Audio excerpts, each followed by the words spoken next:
আসসালামু আলাইকুম। আলহামদুলিল্লাহ, আমাদের ছাত্র জনতার জয় হয়েছে।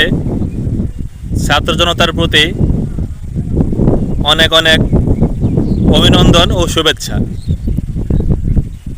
দেশবাসীর প্রতি আমার একটা অনুরোধ, যারা অত্যাচার করেছেন এ পর্যন্ত তাদেরকে নিয়ে কোনো কথা বলবো না, কিন্তু যারা অত্যাচার করেননি, বিশেষ করে আমাদের হিন্দু ভাইয়েরা বা অন্য ধর্মের কিছু লোক যারা আছেন, যারা এ পর্যন্ত আমাদের উপর অত্যাচার করেননি, তাদের উপর যেন আমরা অত্যাচার না করি।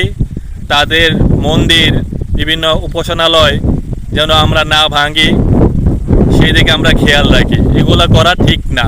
আমাদের মুসলমান হিসেবে আমাদের একটা সিস্টেম রয়েছে যে আমরা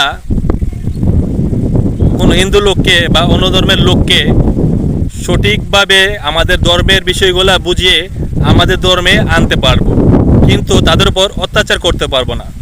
তাই আমরা যেন এগুলো না করি, সেই দিকে আমরা খেয়াল রাখি। সবাই ভালো থাকবেন, সুস্থ থাকবেন।